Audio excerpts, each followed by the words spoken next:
De esta mañana. Muchísimas gracias otra vez a nuestros panelistas. Por favor, seguimos con la segunda mesa, si toman asiento.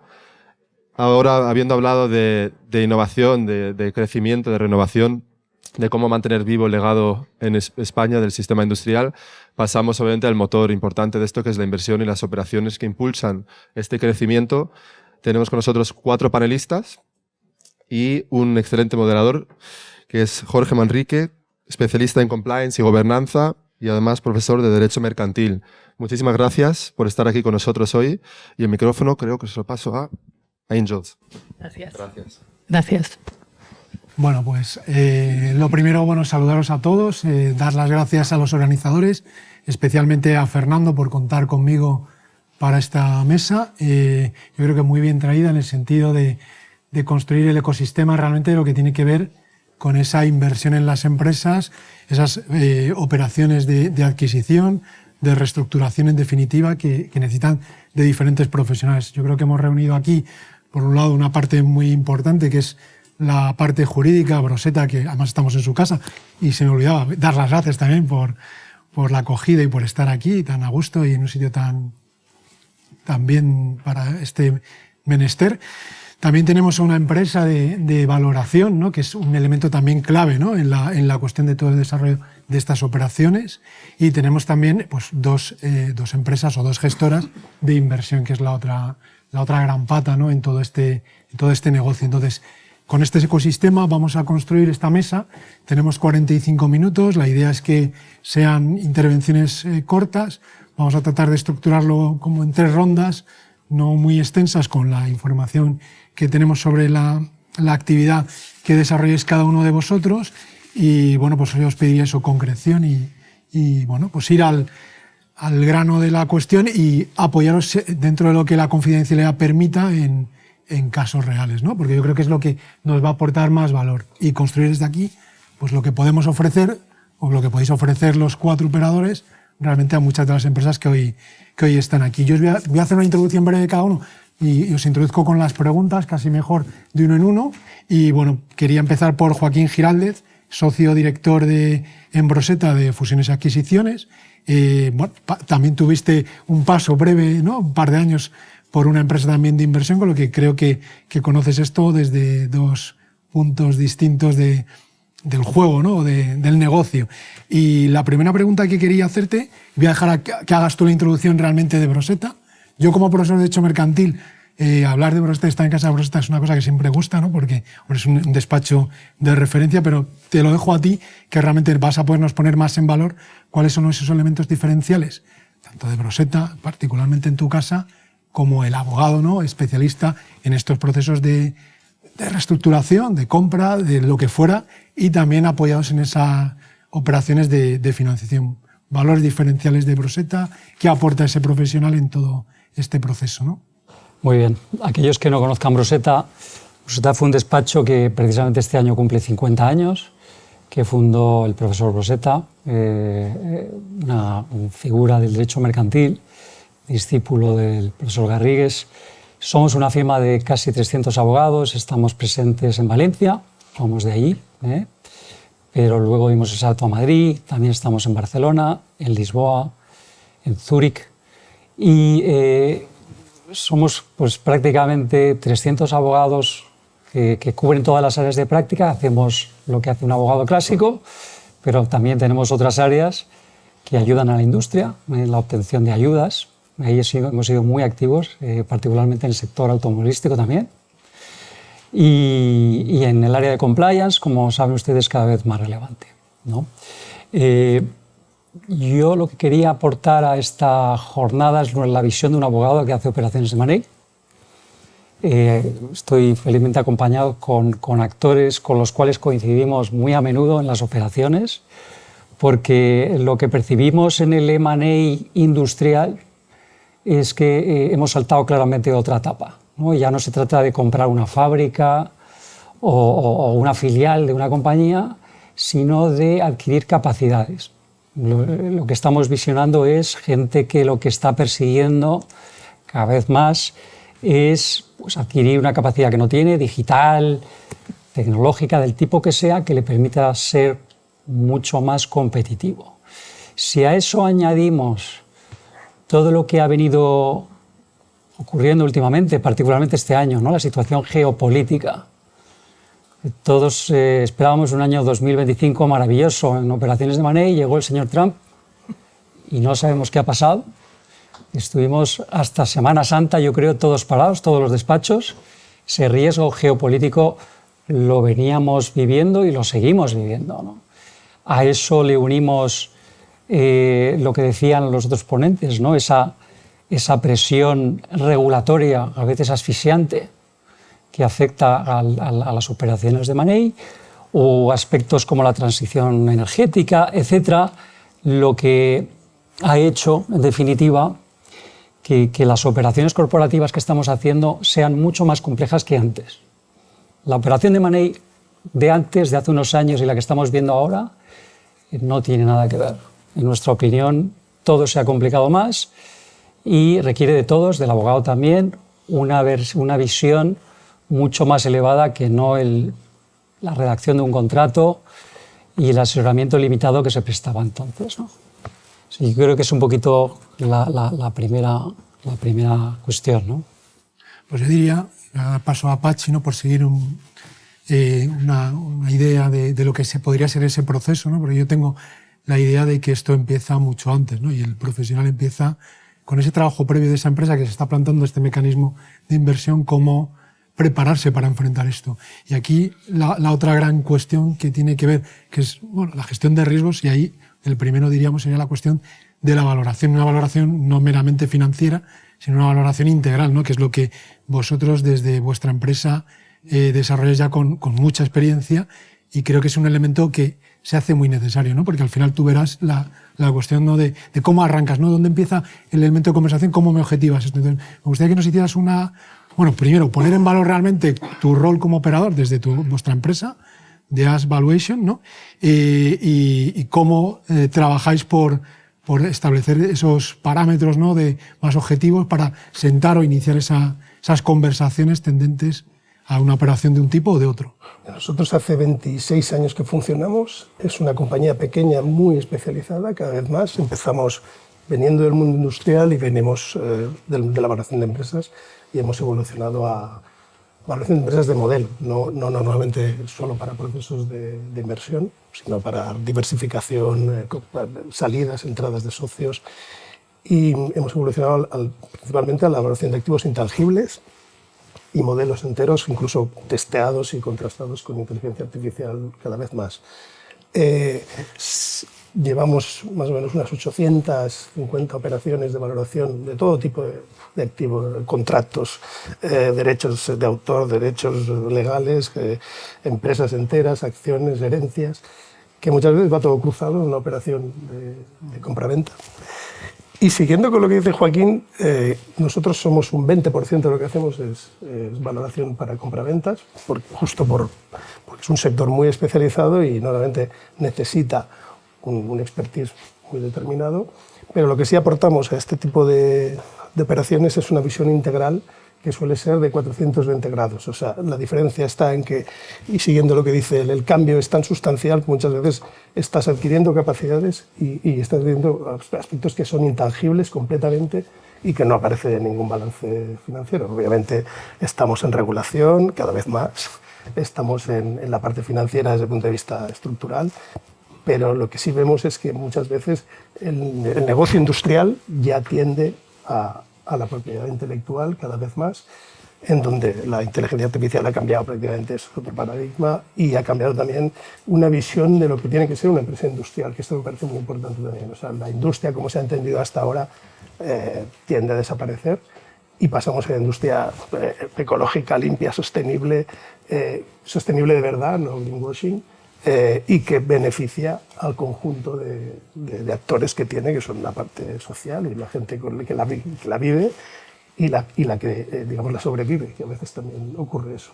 Pero la dificultad aumenta muchísimo. O sea, estamos en operaciones donde muchas veces el valor no se ve en ningún balance ni en ninguna cuenta de explotación a priori. Es verdad que después los fondos ya explicarán que la verdad del mundo es el EBITDA, el cash flow y 4 fundamentales, pero es verdad también que los propios fondos han cambiado el paradigma y la sensibilidad en cuanto a otros valores que no son estrictamente financieros cada vez es mayor. Aunque sí es verdad que lo que nos exigen en las valoraciones es que les digamos cuánto vale el intangible. Entonces, ahí tienes que trabajarlo. Pero Pachi Asensio, que antes solamente lo llamo por su nombre, disculpa, decía, pero cada vez buscando más objetivarlo, ¿no? ¿O no? Te digo, no, nosotros valoramos, no sé, hemos valorado... Independientemente de que sea intangible y demás, pero buscando el criterio, ¿no? Para hacer... ver, tienen que pensar una cosa, o sea, los intangibles no tienen la regulación, obviamente, que tiene de momento el sector financiero desde el punto de vista o el sector medioambiental, todavía no, pero obviamente entramos en normativa, estamos en normativa OCDE, normativas internacionales de valoración de intangibles y obviamente cuando vamos a ver un abogado como Joaquín o cualquier letrado o cualquier experto que nos pide ese tipo de valoraciones, tienes que objetivarlo, o sea, tienes que darle un número que no es el clauso, o sea, es un número de rango donde tú le explicas el porqué de cada cosa. Entonces nosotros, pues, no sé, o sea, yo creo que alguna de las cosas más difíciles que hemos hecho es valorar un set de 26 patentes de una empresa de tecnología que tenían su balance pues prácticamente cero patrimonio neto en aquel momento para garantizar una deuda de la administración pública. O sea, y eso tiene un registrador, tiene una persona que visa eso y tenía un auditor que era Grant Thornton en aquel momento y bueno, pues pasamos el corte, no nos devolvieron la valoración.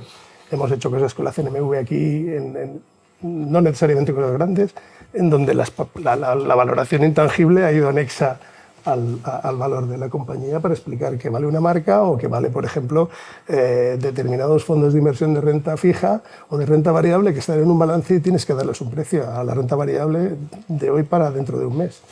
Puedes haber ingresado 100 millones de euros en el balance y la renta variable mañana vale 25. Dentro de 10 años valdrá 150, pero hoy vale menos y tienes que decir cuánto vale y firmar eso. Entonces, es un ejercicio de numérico. O sea, los intangibles tienen traducción financiera, no es una cosa que te inventes. Pero cada vez más crucial, ¿verdad? Y además tiene regulación, o sea, no es una cosa que acepte cualquier... Entre otras cosas porque muchas veces estas operaciones, como sabe bien Joaquín, y los fondos también, presentan conflictos, presentan problemas posteriores que pueden ser hasta 6, 10 años después, y normalmente desentierra la información que tú has firmado y eso acaba a lo mejor en una mediación o en un juzgado o en un tribunal arbitral para decidir si tiene o no esta parte razón, ¿no? Entonces, perfectamente. Bueno, pues ahora vamos a pasar a la parte de los que tienen el dinero, que seguro que estáis todos muy interesados, ¿no? En primer lugar, por seguir el orden en la mesa, Ángeles Roqueta, que es consejera, digamos, tiene dos roles, ¿no? Fundamentales, ¿no? Es consejera en Actius del grupo Andbank, una gestora de inversión, y también desde la parte del asesoramiento técnico, de gestión de todos estos riesgos que estamos viendo, que han empezado a apuntar los compañeros, también es socia en Compass Professional Expertise, que asesoráis en estas materias. Pues mi primera pregunta, Ángel, sería en relación a cómo y de qué forma Actius opera en el mercado, cuáles son los valores diferenciales que ofrece, ¿no? Y si me puedes apoyar con alguna cuestión de experiencia en algún cliente, pues mejor nos pones en valor lo que estáis aportando dentro de este ecosistema. Muchas gracias. En primer lugar, gracias a Broseta por esta invitación. Gracias a todos los asistentes con este auditorio tan precioso con tantas personas que están aquí presentes, ¿no? Mi rol realmente es doble, ¿no? Por un lado, soy consejera de Actius. Actius es una sociedad gestora creada por el grupo Andbank para gestionar capital riesgo. Yo empecé en capital riesgo hace 25 años, cuando lo del capital riesgo nadie sabía exactamente lo que era.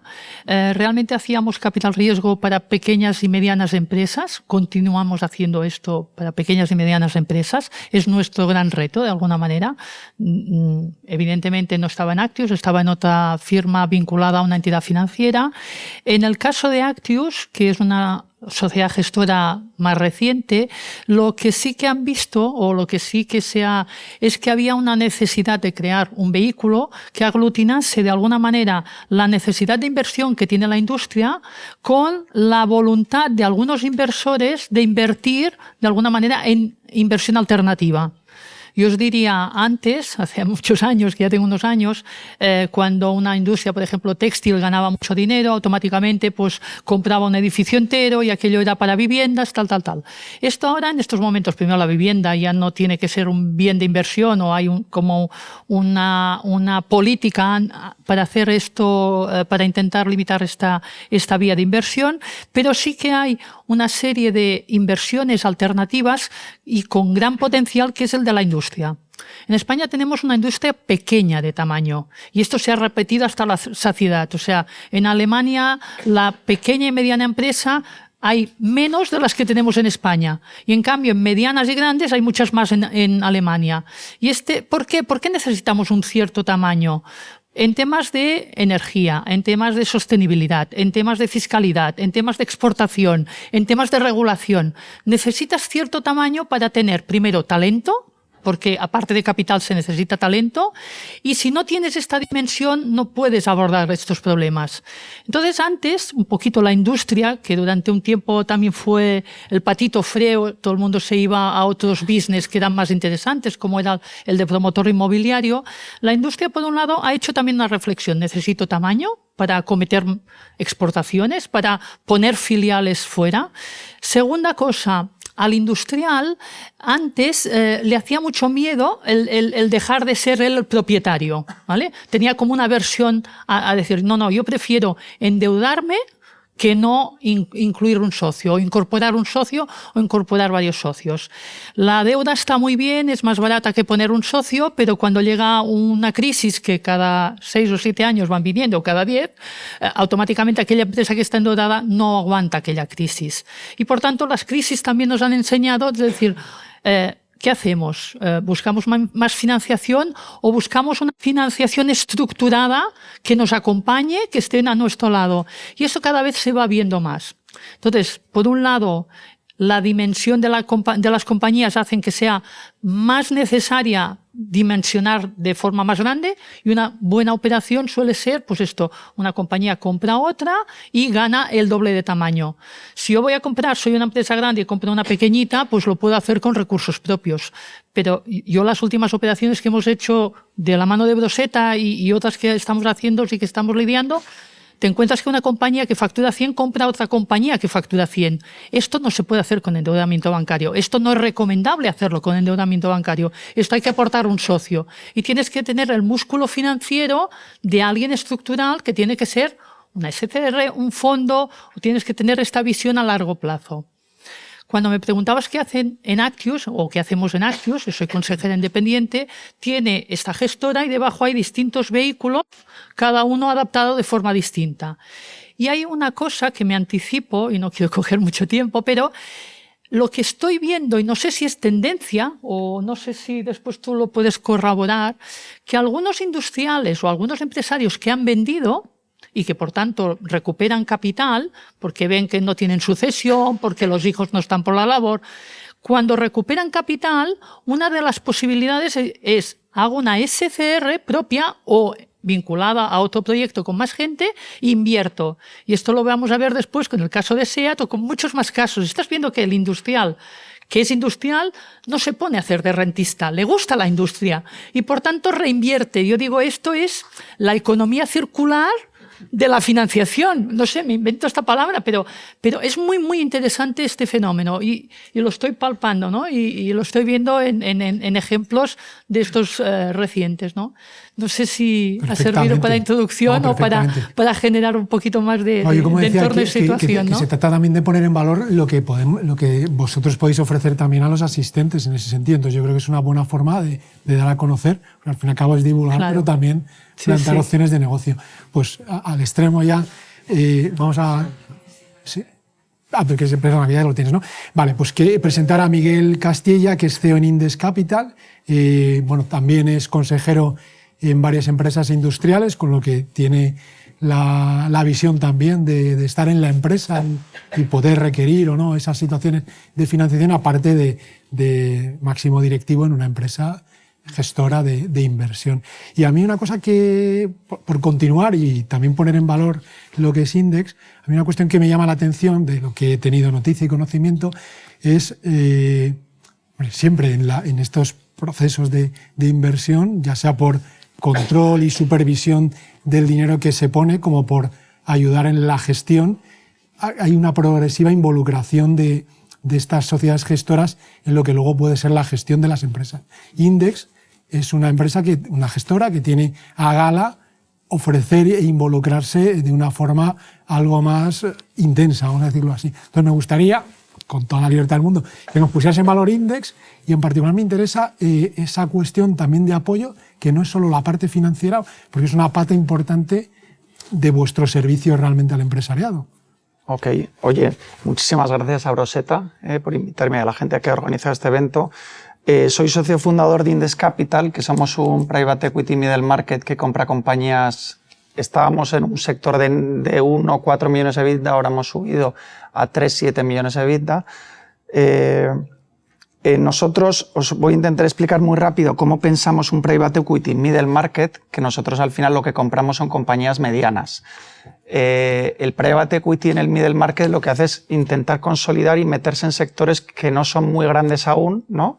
Un ejemplo de sector muy grande, pues el sector automoción. Nosotros no podemos estar en sectores dominados por multinacionales porque te van a barrer. Si tú tienes un equipo pequeño y compites con el Real Madrid, pues te tienes que amoldar a sectores de nicho. Hay sectores de nicho muy buenos en los que compras compañías muy buenas en España, que a pesar de la dimensión que tiene, como decía Ángels, desafíos como atraer talento, pero hay compañías muy buenas en sectores pequeños de nicho y puedes comprar hoy en España compañías que facturan 15, 30 millones de euros que son líderes en su sector de nicho.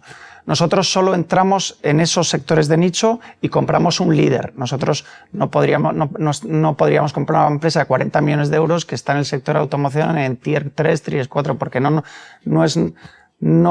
eso en general, un sector en el que está dominado por multinacionales que cada vez aprietan más, pues lógicamente no nos parece en nuestro sector de tamaño un sector protegido. Nosotros ayudamos a consolidar sectores. Al final lo que hacemos es, cada vez los sectores están más consolidados. Los sectores grandes como el financiero, pues cada vez hay menos bancos. En el sector automoción pues tienes 8 OEMs grandes. Entonces nosotros cada vez vemos más consolidación en sectores más pequeños. En el capitalismo el pez grande se come al pez pequeño. Entonces cada vez en sectores pues hay menos operadores. Entonces nosotros lo que intentamos ayudar es a consolidar sectores de nicho. En sectores de nicho nos metemos en compañías que son líderes en su sector de nicho. O sea, nosotros, por ejemplo, estamos presentes en un sector de nicho de 300 millones, es un sector pequeño, pero que es una compañía con 30 millones, es el líder en su sector de nicho. Lo que sería impensable en cualquier otro sector un poco más grande, ¿no? Entonces, pero siempre nos metemos en el primero o segundo operador, en aquel operador que tiene el producto mejor en ese sector pequeño, ¿no?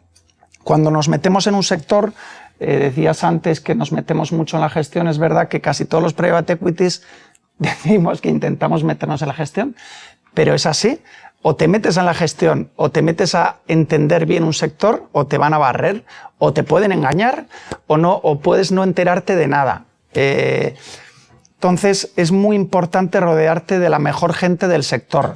Nosotros, como generalistas en el private equity, del sector en general, no somos especialistas, salvo que lleves ya 8 años en un sector. Nosotros llevamos 8 años en el sector agro, en la industria, que provee de maquinaria agrícola al sector agro, y ahí sí somos muy especialistas y tenemos un equipo muy bueno alrededor que nos va a asesorar muy bien en cada compañía que compramos. Es difícil que en una compañía en esos sectores pues cometamos un error, pero cuando nos metemos a un nuevo sector te tienes que rodear de la mejor gente del sector, de los Messis de ese sector. Entonces, porque esos son los que te van a decir enseguida el momento, ¿no? Un sector es muy difícil saber, ya que estamos en el mundo industrial en España, ¿no?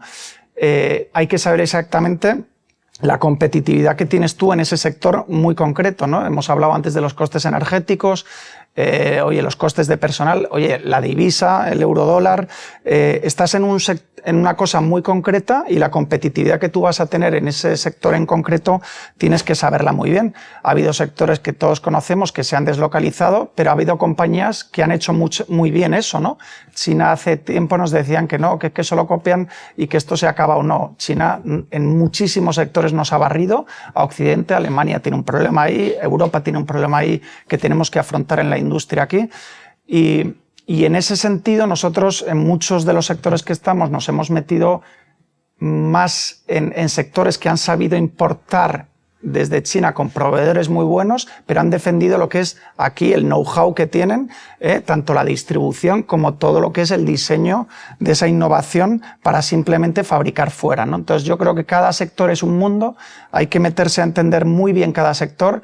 El private equity intenta hacerlo, pero tienes que meterte con la gente buena de la industria en concreto. Entonces, por resumir un poco, ¿no? Pues nosotros intentamos comprar compañías muy estables en sectores de nicho que queremos consolidar. Al final es para darle el pase a la multinacional, porque al final aquí los que dominan y los que saben mucho y los que dirigen una industria al final son industriales, no son private equities. Los private equities intentamos consolidar, hacerlo más o menos bien y al final la salida la haces, intentas hacerla lo mejor a un industrial, ¿no? Hay secondary buyouts que se venden a un private equity, cada vez se consolidan más, pero en general esa es la intención, ¿no? De este dinero, del private equity.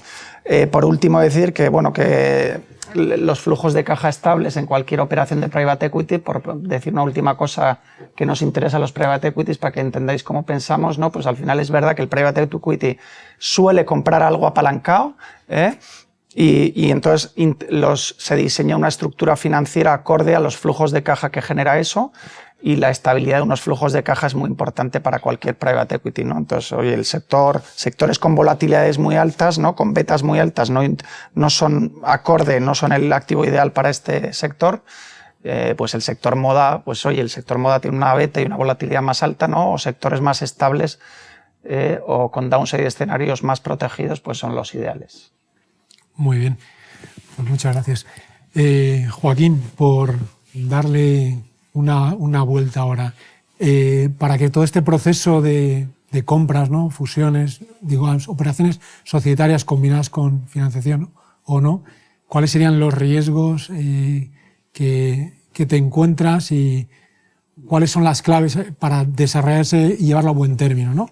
Y también te diría, casi por cerrar ya, pues no me para mucho, una idea, una pincelada de cómo ves tú 2026 vale. en este ámbito. Sí, por no extenderme mucho, yo creo que para que una operación, por lo menos desde nuestra perspectiva, sea exitosa, vemos 3 o 4 factores, ¿no? El primero es que el due diligence que se hace de la compañía sea de verdad integral, no sea limitado a cuestiones que son clásicas, sino que integre varias áreas, la eficiencia energética, las políticas ESG que están tan de modas. En fin, estas cuestiones obligan a que trabajemos el equipo jurídico con ingenieros, con técnicos, con auditores.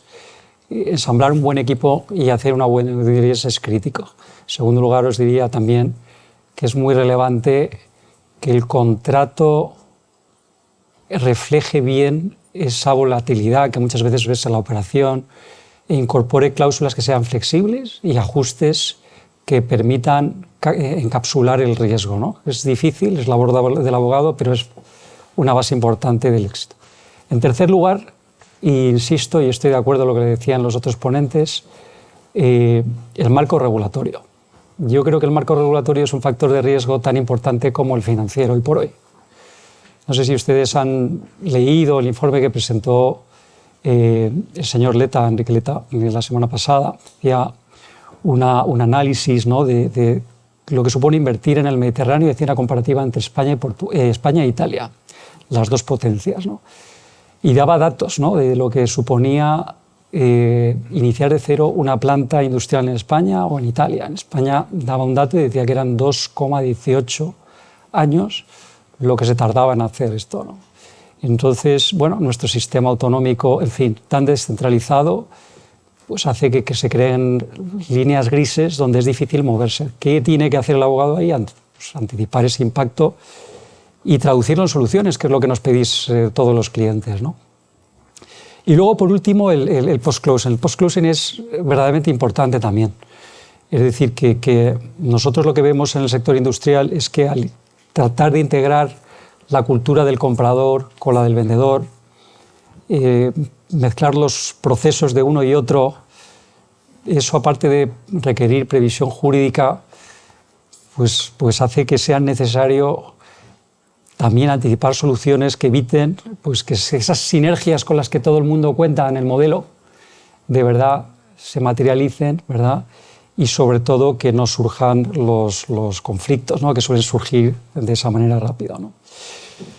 Respecto a 2026, deseo, porque esto mismo lo hablamos el año pasado en Capcore, ¿no? que sea un año de verdad distinto, mejor. Todos pensamos que el 25 iba a ser un año lleno de operaciones de M&A. Llegó el señor Trump y nos ahogó la fiesta a muchos, pero lo que estamos viendo es que sí que se ha incrementado la inversión de las empresas europeas en defensa o en infraestructura, y esperamos que los reguladores de verdad nos hagan caso a todos y traten de mejorar la competitividad de la región europea. Estoy de acuerdo, me parece que lo decía la persona que venía aquí y hablaba de Europa como una potencia reguladora, lo es, y eso nos dificulta a todos los actores que estamos en el sector realizar operaciones si somos menos competitivos. Ahí tenemos un problema, ¿no? Así que nada, esperamos, por lo menos nuestra visión es que va a haber menor volumen quizá de operaciones de mayor tamaño, pero las operaciones hoy por hoy se hacen desde luego con más información, con la ayuda de la inteligencia artificial, que sin duda acelera el proceso, y que con herramientas que yo creo que están permitiendo que se hagan integraciones de forma más inteligente y más rápida. Pues muchas gracias. Turno para Patxi, que nos ha situado en la importancia de la due diligence, de la valoración en definitiva, que claves son para ese entregable vuestro tan fundamental, y cómo ves también tú 2026. Yo te diría, siguiendo lo que dice Àngels, ¿no? de la reinversión del empresario que tiene una salida, diría que sobre todo lo principal es realismo y prudencia, y anteponerte a los problemas de los que habla Joaquín. Nosotros las operaciones de valoración que hacemos para compraventas o relación con inversores, que a veces también acompañamos a algún cliente que nos lo pide, por la buena relación que tenemos con operadores como Àngels o Castella, es realismo, o sea, realismo de lo que es una empresa de cierto tamaño, acompañado de lo que dice ella, y lo que va a pasar con eso en el mercado. Si te pones al lado de una multinacional a vender camisas, delante de la puerta de Zara, te van a arrasar, eso ya lo dice Miquel, ¿no? Entonces, claridad, realismo, buenos proyectos que ha dicho también Juan Ramón, mirar el caballo desde el punto de vista del amo, pero también entender que hay mucha gente alrededor, que quiere decir que tu visión no va a ser la única, y aceptar la realidad, esto de entrada. Y después te diría ser muy consciente de que necesitas ayuda. Si no eres consciente de eso, de la visión que te puede ofrecer otro, del acompañamiento que te puede hacer un abogado bueno o alguien que sabe realmente lo que te puede ocurrir, olvídate, no lo hagas. No lo hagas porque además es un deporte de riesgo. Entrar en un proceso de valoración mal hecho, mal asesorado legalmente, creyendo que tú vas a poder con todo, pensando que tu EBITDA lo va a solucionar todo, y tienes problemas estructurales detrás que se esconden detrás de esa ficción, ¿no? Y te diría que sobre todo una visión muy integral donde te antepongas a problemas de innovación, aunque sea un presupuesto pequeño para medianas, pequeñas, de desarrollo, de trabajar esos aspectos, porque son vitales, son casi más vitales que tu facturación en muchas ocasiones, ¿no? Yo le diría también a un empresario, somos por empresarios, somos patrimonialistas, ¿verdad? Nos gusta proteger al empresario en el sentido de, oye, no te metas en esto porque puedes acabar mal. Mucha prevención en cuanto a su propio riesgo personal, y después si no hay empresario no hay empresa. Y le diría también, rodéate de gente realmente potente que te ayude, no que te reste, que te suba. Para el 2026, Sinceramente, han aumentado los concursos de acreedores en este país exponencialmente en los últimos 8 meses. Tenemos una situación política muy complicada en muchos aspectos, un marco regulatorio que es a veces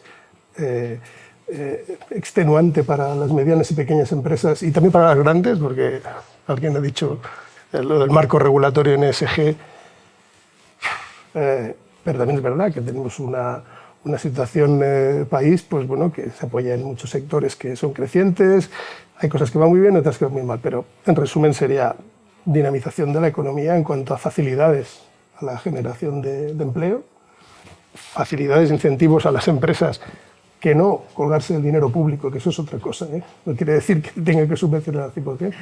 Y después, sobre todo, mirar el modelo americano, que es no bancarizar las compañías como están bancarizadas. O sea, las compañías medianas pequeñas de este país, la mayoría necesitan un socio estructural, porque el propietario normalmente ya no llega, o los propietarios ya no llegan a las garantías. Entonces, está claro que tenemos que cambiar el modelo, irnos a modelo sajón, que si tiene que vender, vende, si tiene que ser minoritario, se queda de minoritario, y si tiene que soltar el 90% de las acciones porque eso le va a quitar el 95% de su riesgo, incluso familiar, pues que lo haga. O sea, que al final es un negocio y seguramente con la reinversión pueda acabar haciendo 12 más.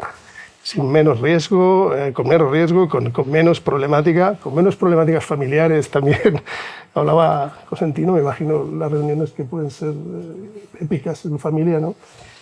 Y te diría que sobre todo prudencia para el 2026 y poco volumen e intentar gestionar los riesgos. La gestión de riesgos es vital también. Te diría que sería lo principal. Vamos a terminar con la parte de los inversores. Nos han puesto en antecedentes los profesionales. Ángel, si quieres, tú, Sí. ¿cómo ves 2026 también y que desde tu posición en el fondo, en la gestora, qué oportunidades se abren para esos empresarios que están a lo mejor en una situación en que necesitan o pueden necesitar de lo que ofrecéis vosotros? Yo creo que hay buenas oportunidades para que la parte industrial se vea mejor, haya más operaciones. La industria ha hecho un trabajo interno de automatizar procesos, quiere decir que ha eliminado parte del personal que era de baja cualificación, y en esos momentos la industria en general tiene el personal más cualificado. Por tanto, esto desde el punto de vista macroeconómico nos da un trabajo de mayor valor. Es mucho mejor el ingeniero que está en máquina que no, la persona que está haciendo limpieza en un hotel, ¿vale? Entonces, si apoyamos la industria, estamos apoyando a un empleo de mejor calidad y estamos apoyando a un sector que es mucho más resistente a los embates de los movimientos circulares que tiene la propia economía. Si a esto conseguimos que también la financiación que le acompañe sea estructuralmente fuerte, yo creo que tenemos por delante operaciones de mayor dimensión y de mejores resultados. Y cojo lo que habías comentado antes, los profesionales son fundamentales. O sea, allí no se necesita un abogado que vaya haciendo los markups, sino que entienda exactamente aquel negocio, que las due diligence, yo recuerdo que eran 5 páginas y ahora hay 70 asesores en una due diligence, se lo miran absolutamente todo. Si un empresario se plantea hacer una operación de esta, hay que prepararse, hay que tener valoraciones, hay que situarse, hay que hacerlo con profesionalidad. Yo creo que hay más profesionalidad que no había antes, esto está claro, pero es que se necesita. Y yo le auguro un buen futuro, yo lo veo con positividad. Bueno, pues te trasladaría la misma pregunta. Me quedo con lo que ha dicho Ángel, que ha hablado antes de cómo está organizada la empresa internamente, que hombre, se miran los números, lógicamente, pero también el valor que tiene la empresa y cómo se mira, ¿no? Que son otros parámetros, ¿no? Pues Te lanzo la misma pregunta, ¿no? Para cerrar. A mí... Sí. Pues, ¿cómo lo ves, no? Yo me había preparado esto para expectativas de 2026. Si quieres, os contamos un poco lo que creemos en Indes, que yo creo que ha habido... nosotros intentamos quitar el ruido del mercado, ¿no? Desde luego estamos en Private Equity, que hay muchísimo menos ruidos que en los mercados financieros, por eso estamos en Private Equity. Desde luego Trump ha traído muchísimo ruido, que la mitad es más más ruido que realidad luego, porque siempre se llega a un acuerdo al final y el acuerdo no tiene nada que ver con las amenazas iniciales, con lo que ese ruido cuando lo quitas y ese miedo, pues en la realidad veremos cómo es. Pero bueno, quitando ese ruido que en el private equity no existe, la realidad es que nosotros siempre intentamos, todos los años siempre se anuncian crisis, ¿no? Y crisis gordas desde 2007, quitando la recuperación en V del COVID, no ha habido. Entonces, algún día va a llegar alguna crisis. Las grandes crisis de los últimos 30 años han tenido que ver con liquidez excesiva que crea burbujas en activos específicos que impactan a industrias concretas.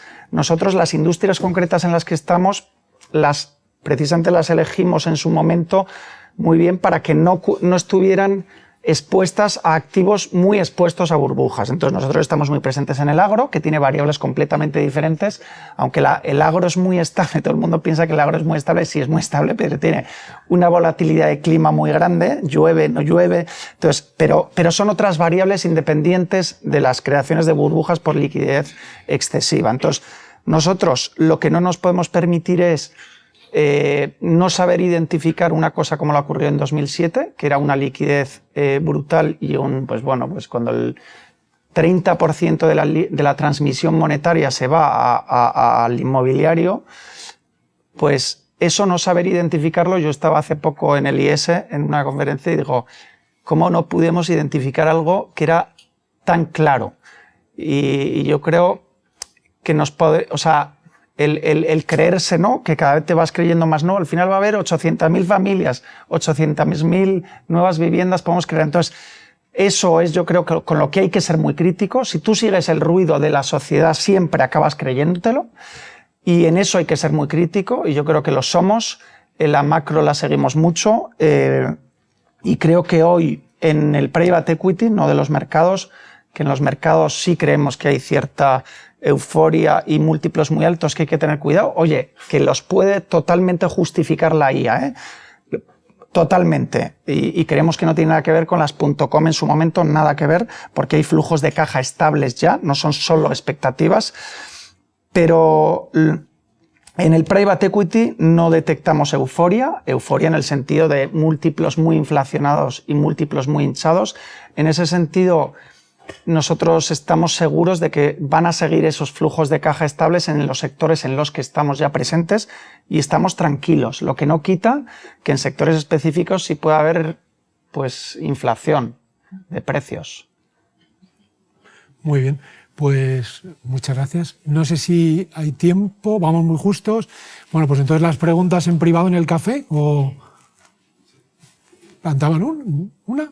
Venga, una.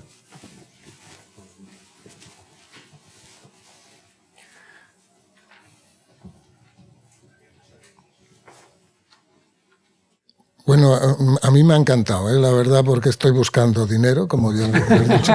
¿Hay alguna más que levante la mano? Exacto. Pero sí que es importante que no lo habéis dicho. A nosotros nos han hecho varias due diligence, varias. Pero nadie me ha dicho claro cuánto vale una patente. Ahora, para ti. ¿Cuánto vale una patente? Bueno, Por alusiones. a ver, por alusiones. Nosotros valoramos patentes en estados a veces muy primarios. Incluso valoramos el conocimiento previo a la patente y al modelo de utilidad. Ocurre un poco pues, que es un mercado que puede ser como muy especulativo en función de quién tienes delante y también qué quiere escuchar. Las patentes al final son derechos, son contratos. O sea, son derechos que te adjudica alguien por una serie de conocimientos, una serie de elementos industriales que están ahí registrados en un papel. Tú puedes hacer una estimación de eso.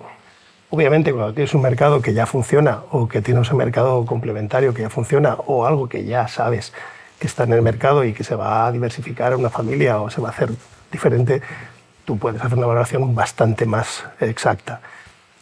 Para patentes primarias o situaciones, por ejemplo, de derechos de autor o situaciones como muy abstractas, porque al final, cuando a ti te llega algo así, pues el engendro puede ser una patente médica o puede ser farmacéutica o puede ser industrial. Pero como ya estamos en industria, yo te diría que en industria, sobre todo, hay que valorar muy bien ¿qué beneficios genera esa patente?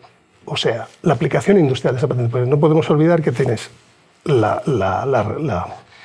registro de patente, que te lo pueden o no adjudicar, después tienes la prototipación y después tienes la aplicación industrial. Quiere decir que puede ser que se quede una aplicación industrial si no llega a ser seriable. Pero tiene valor, obviamente. Tiene el valor de investigación, tiene el valor de horas trabajadas, tiene el valor de el desarrollo y aplicación industrial de los prototipos, si es que están hechos. Yo te diría ahora, por ejemplo, mira, nosotros tenemos un caso ahora, pues tenemos un par de casos que serían como muy declarados, o sea, explicarían muy bien cómo funciona esto. Hace como 10 o 15 años nos vino al despacho alguien que tenía una patente, había aplicado un acelerómetro, que es lo que lleva un móvil cuando tú lo giras, que cambia la disposición de la pantalla, había aplicado eso a un Turmix de toda la vida, una batidora manual de las Brown de toda la vida. Entonces ese acelerómetro es una cosa que en espacial, por ejemplo, en aeronáutica se aplica muchísimo, los cohetes, sobre todo los microgiros que puede hacer los micromovimientos, y eso lo había aplicado de tal manera que cuando tú girabas más de 15 grados sobre tu eje de muñeca, el Turmix se paraba. ¿Cómo valoras eso? Tenía la patente española, no la tenía europea.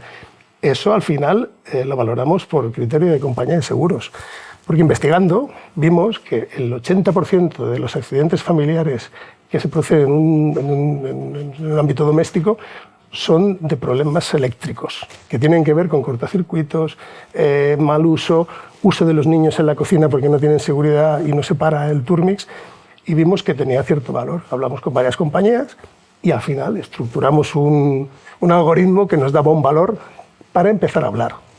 ¿Por qué? Porque la patente estaba en primario, estaba en estado básico, no había prototipado y teníamos que ver cuánto dinero necesitaba hasta llegar al mercado. Tienes su complicación. Hablamos con Philips, nos venía promocionado, este chico venía promocionado por una familia holandesa muy conocida, y fuimos a hablar a Philips y lo veían para seriar e introducir en sus propios modelos. Entonces, al final lo que llegamos es un acuerdo para que la propia patente fuera cedida, necesitamos una cesión de patente. Ahora te explico un caso que tenemos ahora mismo. Es una familia de Mallorca que se dedica a la banca, pero son inventores y les gusta inventar cosas, coleccionan cuadros, en fin, hacen muchas cosas. Entonces, nos enseñó una patente, que no era una patente, era una modelo de utilidad, que era un cepillo de dientes que incorporaba la pasta dentro del propio cepillo. Cuando lo vimos, pues, al final nos llamó la atención, ¿tiene viabilidad o no? Hicimos un preestudio de viabilidad, pues siempre hacemos más o menos un proceso de validación previa, como si fuera una startup. Y vimos que aquello realmente tenía cierta viabilidad, sobre todo por el ámbito sanitario, la cantidad de dinero que se invierte en protección pública en cuanto a la higiene dental, que había varias fundaciones que les podía interesar como un producto incluso de promoción propia. Hablamos con 3 o 4 cadenas hoteleras, nos han dicho que les podía interesar como promoción propia. Entonces, ¿tiene recorrido? Sí. ¿Qué valoración tiene? Pues me recuerdo que la previa son 350.000 euros. El inversor principal ha invertido a lo mejor 150.000 en todo el desarrollo, pero tiene una plusvalía real.